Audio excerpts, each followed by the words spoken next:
Coucou tout le monde, je suis très contente de vous retrouver aujourd'hui dans une nouvelle vidéo et on se retrouve pour un type de vidéo que je n'ai jamais fait sur ma chaîne. Ça faisait un petit moment que j'y réfléchissais, mais à vrai dire comme ça n'a pas de rapport avec les livres, je me disais que la grande majorité d'entre vous ne seraient pas intéressés et je vous ai un petit peu demandé sur Instagram si ça vous intéresserait ou pas que je vous parle de mes favoris du moment, c'est-à-dire hors livre, toutes les autres choses que j'ai aimé ces derniers temps et vous avez été une très grande majorité à me dire que ça vous intéressait que je fasse cette vidéo. Pour la petite minorité qui a répondu que non, eh ben, je vous invite à ne pas regarder cette vidéo et à attendre la suivante qui sera bien sûr sur les livres comme d'habitude. Dans cette vidéo, je vais vous parler de plein de choses différentes. Je vais vous parler de films, je vais vous parler de séries, je vais vous parler de podcasts, je vais vous parler de thé et un petit accessoire beauté entre guillemets, mais vraiment presque rien.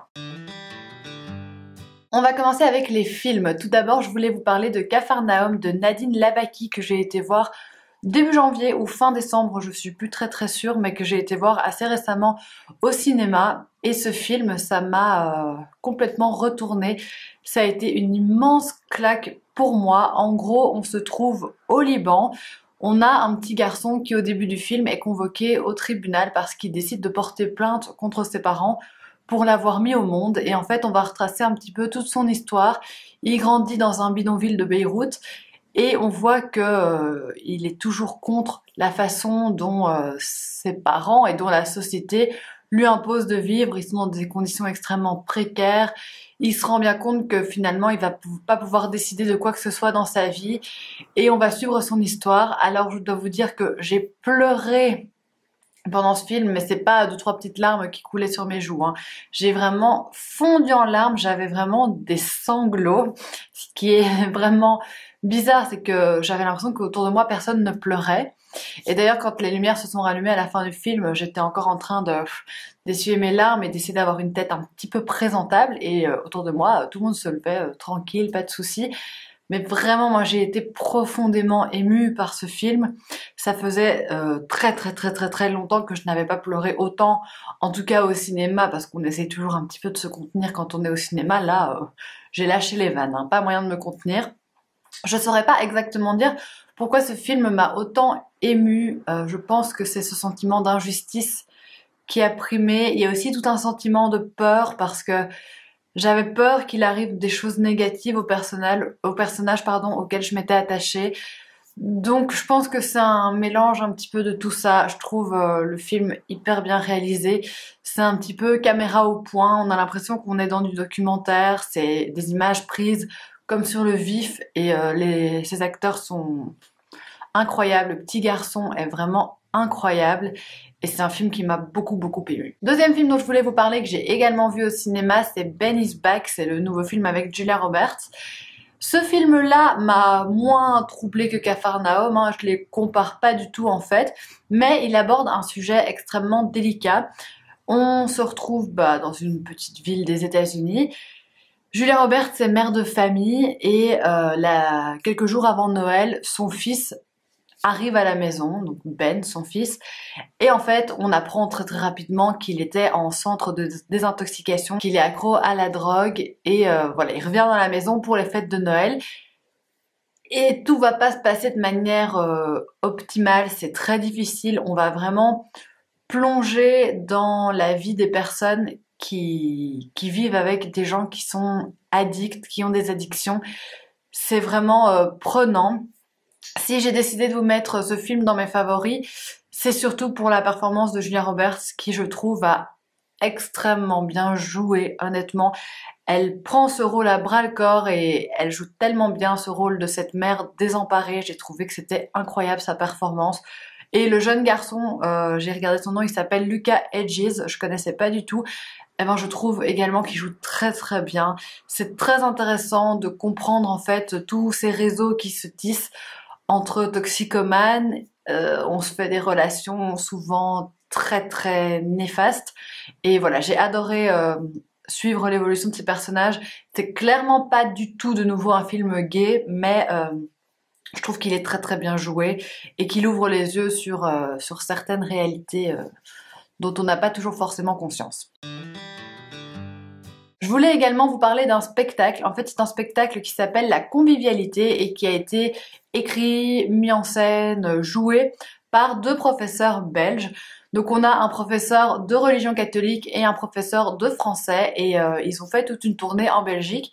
J'avais entendu parler de ce spectacle parce que notamment sur les groupes de discussion des professeurs de français, ça circule pas mal. Et je l'avais jamais regardé, j'avais juste vu des extraits et en fait je l'ai regardé, je l'ai même passé en classe avec mes élèves parce que c'est une réflexion hyper intéressante sur l'orthographe française, à quel point elle est compliquée, et c'est un petit peu décortiquer pourquoi, et on apprend beaucoup de choses un petit peu aberrantes, notamment qu'il y a beaucoup d'exceptions de la langue française qui sont en fait dues soit à des hasards, soit à des erreurs, et c'est super intéressant. Et en fait, ces deux professeurs, ils ont toute une réflexion sur le fait que peut-être qu'on devrait un petit peu simplifier l'orthographe française parce que le français c'est une langue vivante, c'est une langue qui doit évoluer mais que trop souvent on empêche d'évoluer en disant que il faut surtout pas toucher à la beauté de la langue.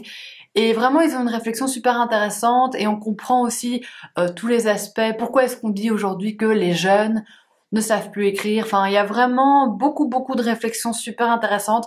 Si le sujet vous parle, je vous conseille de le regarder. Il est en ligne sur le site Ovio, le spectacle complet. Si vous voulez, je vous mettrai le lien en barre d'informations. Je pense qu'Ovio est accessible partout. En tout cas, pour les Belges, c'est sûr et certain que vous pouvez regarder le spectacle. Il dure 50 minutes et vraiment, c'est une source de réflexion que j'ai trouvée très intéressante. On va faire un petit interlude beauté entre énormes guillemets. Je ne suis pas du tout youtubeuse beauté, je ne suis pas du tout pro de la beauté. Vraiment, j'ai le strict minimum et c'est tout, et je m'en contente très bien, je suis très contente comme ça. Mais ce que je voulais vous montrer, c'est ceci. Donc pour ceux qui connaissent pas du tout, en fait c'est une sorte de petit essuie. Enfin, essuie c'est totalement un belgicisme, je sais pas comment une petite serviette en français. En gros, ben, je suis hyper nulle pour expliquer, je perds mes mots dès que je dois parler d'un bout de tissu, c'est assez affolant. Bref, c'est un petit ustensile en fait qui permet de se démaquiller. Je n'utilise plus que ça pour me démaquiller. En fait, il suffit d'utiliser ça, je crois que c'est un petit peu de matière microfibre. Vous l'humidifiez et ça enlève tout le maquillage, donc c'est vraiment top. Moi je me maquille tous les jours, j'utilise tous les jours, je l'ai déjà lavé plusieurs fois, il est toujours aussi doux. Pour information, je l'avais acheté chez Primark pour 2 €. Donc je trouve que ça vaut très clairement le coup, c'est hyper écologique et même vous utilisez plus de produits démaquillants ou autres, de l'eau suffit. Et je trouve que ça marche mieux que le démaquillant que j'utilisais avant avec mes lingettes. J'avais déjà des lingettes lavables, mais je trouve que c'est plus doux, que ça marche mieux et donc franchement je suis hyper satisfaite. Avec ça, je me démaquille tous les jours et écologique, économique, bref, tout ce que vous voulez, mais c'est super en tout cas. Allez, on retourne sur un peu l'audiovisuel parce que maintenant, on passe aux séries télévisées. Je suis pas une grande adepte de séries télé, c'est-à-dire que j'ai Netflix, que je regarde de temps en temps Netflix, mais que vraiment, je suis pas du tout une accro des séries. C'est d'ailleurs parfois un phénomène qui me dépasse un petit peu parce que je trouve ça sympa de regarder une série, mais le problème, c'est que les séries, aujourd'hui, je trouve qu'elles sont souvent très lentes. C'est-à-dire qu'on a des épisodes de 1 heure, il se passe pas grand-chose. J'ai un peu du mal avec ce phénomène-là. Je préfère vraiment les séries des années 2000 qui sont plus dynamiques à mon sens. Mais j'ai trouvé... Enfin, c'est pas du tout une série révolutionnaire parce que je pense que tout le monde en a parlé. J'ai regardé la série You sur Netflix. Si vous connaissez pas l'histoire, en fait, ça raconte l'histoire d'un libraire qui un jour voit débarquer dans sa librairie une belle blonde. Immédiatement, il est très attiré par elle. Et ce qu'il va faire, c'est qu'il va la stalker en langage jeune. Oh mon Dieu, ça fait vraiment la vieille qui parle. Bref, il va la stalker, c'est-à-dire qu'il va commencer à l'espionner. Mais stalker, c'est un terme qu'on utilise plus particulièrement pour les réseaux sociaux. Donc il va trouver ces différents réseaux sociaux, Facebook, Instagram, peut-être même Twitter, je sais plus exactement. Et bref, il va observer tout ce qu'elle fait sur ces différents réseaux sociaux. Grâce à ça, il va trouver son adresse. Il va vraiment développer une obsession terrible pour elle. C'est une série qui est super addictive. Honnêtement, il n'y a pas beaucoup d'épisodes et il n'y a pas beaucoup de temps mort. Donc j'étais tellement contente en la débutant de me dire que enfin une série qui roule, je m'ennuie pas et j'ai envie de continuer à la regarder. Il y a quelques petits défauts selon moi, notamment le fait que le personnage masculin principal ne réfléchit pas beaucoup, je trouve. Et donc parfois il fait des actions qui sont irréversibles, mais il réfléchit après. Ah, c'est vrai, comment je vais faire maintenant? Ça c'est un peu énervant, mais j'ai adoré Penn Badgley, donc c'est l'acteur qui jouait déjà dans Gossip Girl, Dan, et qui joue dans cette série-ci. Franchement, je trouve qu'il a super bien joué le rôle et que c'était très intéressant. Pareil pour Beck, hein, moi j'ai beaucoup aimé l'actrice qui joue donc le rôle de cette fille espionnée par cet homme. Je suis très contente parce que j'ai appris qu'elle allait avoir une saison 2 prochainement sur Netflix.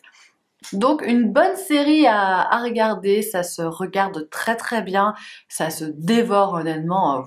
À mon avis, vous allez la regarder très rapidement. Autre série, c'est pas vraiment une série, en fait c'est une série de documentaires également sur Netflix. C'est la série de documentaires sur Ted Bundy. Ted Bundy qui a été un serial killer dans les années 70 et 80, qui a violé, kidnappé tout un tas de jeunes filles dans différents états des États-Unis. Cette série de documentaires est en 4 épisodes.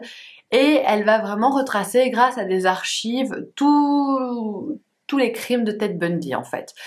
Ce qui est super intéressant, c'est qu'on a vraiment des documents audio, des enregistrements de Ted Bundy qui se dévoilent, qui expliquent son histoire. On a plein d'archives vidéo, enfin c'est super complet, c'est super intéressant. J'ai adoré, ça fait un peu bizarre de dire ça parce que le sujet est tellement dramatique, mais j'ai adoré me plonger dans la tête de ce serial killer, essayer de comprendre ce qui l'a motivé. Et en plus, ce qui me faisait particulièrement froid dans le dos, c'est qu'il a un visage assez angélique, il a l'air très sympa, on le croirait en fait sans hésiter. Et moi j'ai beaucoup aimé cette série de documentaires. Si vous êtes friand de documentaires, friand d'histoires de serial killer, je vous la recommande chaudement. On va maintenant passer au thé. Tout d'abord, je voulais vous montrer mon thé préféré du moment. C'est un thé blanc à la pêche et à l'abricot. Alors, je sais pas si la marque c'est Terre Doc ou bien le thé de l'hospitalité. Je sais pas très bien, je ne suis pas du tout une pro là-dedans. C'est un thé bio que j'ai acheté en magasin bio et je sais qu'ils sont également trouvables chez Nature et Découverte. Moi, c'est vraiment le genre de thé que j'aime beaucoup. C'est un thé léger, c'est un thé fruité. Je trouve qu'il est parfait, vraiment. C'est un thé assez réconfortant et je l'aime beaucoup. Voilà, j'ai pas grand-chose à vous dire de plus sur le thé. Je suis pas du tout spécialiste. Et concernant le thé, je me suis également acheté un petit thermos chez Deal et Camille et j'en suis super contente. Il est tout simple, rien de transcendant, mais ce qui est chouette, c'est que dans ce thermos, vous pouvez mettre du thé en vrac, parce que voilà, vous avez ce petit élément dans le thermos qui permet d'avoir du thé en vrac. Et il tient mon thé chaud pendant 5 bonnes heures quand je vais à l'école. Donc parfait, j'en suis super contente. Il m'a coûté une vingtaine d'euros. Et honnêtement, je trouve la qualité super. Et on va passer à la dernière catégorie de cette vidéo, ce sont les podcasts. Je vous avais montré dans mes vlogs qu'à Noël, j'avais reçu un casque de la part de mon copain, donc c'est un casque Beats. Déjà lui aussi, il fait partie de mes favoris parce qu'il est vraiment super, je trouve le son parfait, c'est très confortable parce que moi c'est toujours ça qui me fait un peu peur dans les casques, c'est ce côté oreille compressée. Mais je le trouve vraiment très confortable et très beau, ce qui n'enlève rien du tout. Et en fait, depuis que j'ai ce casque, j'ai vraiment découvert l'univers des podcasts que je connaissais pas du tout avant. Enfin, je connaissais un petit peu, mais j'en avais jamais vraiment écouté moi-même. Et maintenant, tous les jours, quand je promène mon chien, j'écoute des podcasts et c'est vraiment devenu une activité que j'adore. C'est devenu quelque chose que j'apprécie vraiment d'écouter des podcasts. D'ailleurs, à mes proches, je raconte souvent des podcasts que j'ai entendus parce que j'apprends des choses super intéressantes et ça m'a complètement ouvert sur tout un autre univers et je suis trop contente d'avoir découvert les podcasts. Ça fait un peu la fille un peu cinglée, mais vraiment j'adore ça. J'en écoute beaucoup, mais aujourd'hui je vais vous parler seulement de mes préférés parce que sinon ça durerait beaucoup trop longtemps. Mon préféré c'est Transfert. Transfert c'est un podcast qui est diffusé toutes les 2 semaines, donc c'est vraiment pas beaucoup. J'ai déjà réécouté beaucoup d'anciens épisodes parce que c'est vraiment mon podcast préféré. Donc dès qu'il y a un épisode de Transfert qui sort, c'est sûr qu'il va être prioritaire par rapport à tous les autres podcasts que j'écoute.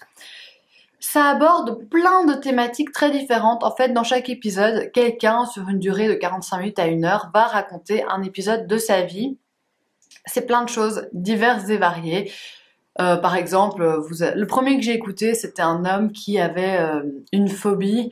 Il avait la phobie de la pulsion, c'est-à-dire qu'il avait toujours peur de mettre fin à ses jours, de faire du mal aux gens qu'il aimait. Il avait peur en fait d'obéir à une sorte de pulsion en lui incontrôlable. Il nous raconte un petit peu comment c'est apparu au fil des années, comment il a su mettre un nom sur ce dont il souffrait, comment il a fait pour se soigner par la suite. Enfin, c'est vraiment super intéressant.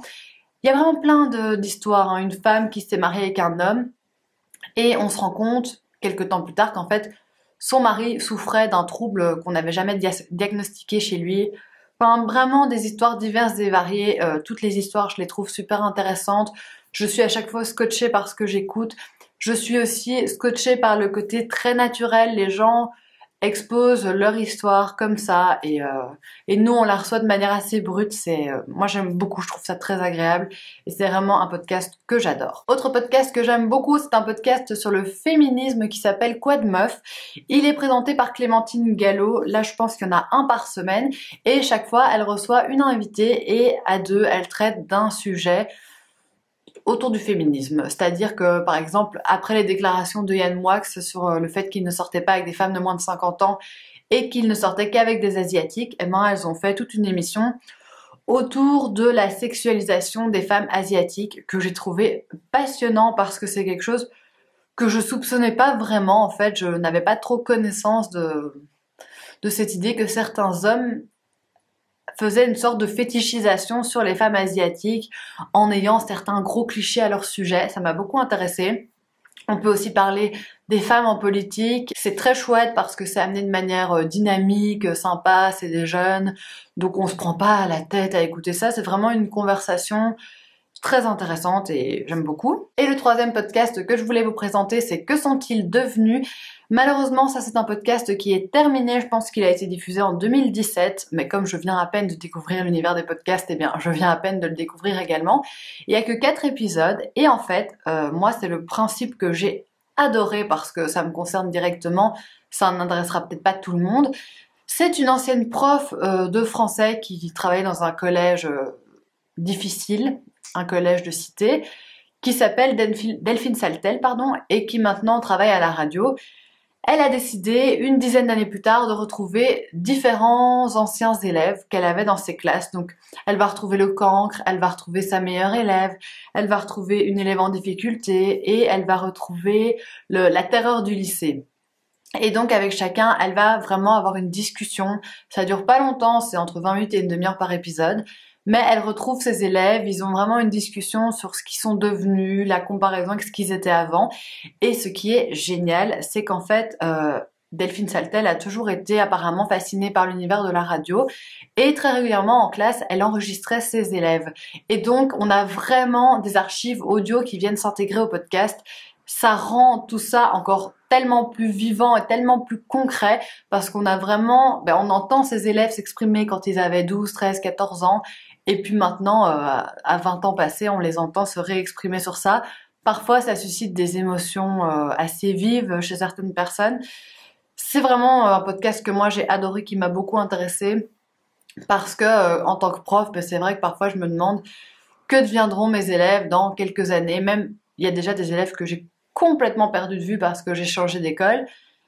Et c'est vrai que ça peut être intéressant, surtout dans des milieux un petit peu défavorisés comme ça, où on ne sait pas forcément toujours ce que l'avenir réserve aux élèves. Enfin, bien sûr, de toute manière, on ne sait pas ce que l'avenir réserve de manière générale, hein. Il y a toujours des personnes pour lesquelles ça va être un petit peu plus difficile d'atteindre les objectifs, d'atteindre leurs rêves sans se laisser influencé par telle ou telle rencontre, et c'est vraiment ça que Delphine Saltel met en avant et que j'ai trouvé passionnant. C'est tout pour cette vidéo, j'espère que ça vous aura intéressé. J'ai l'impression que j'ai beaucoup blablaté, mais dites-moi dans les commentaires, vous, vos favoris du moment, si vous avez des films, des séries, des podcasts, des thés, quoi que ce soit à me recommander, ça m'intéresse bien sûr de le savoir.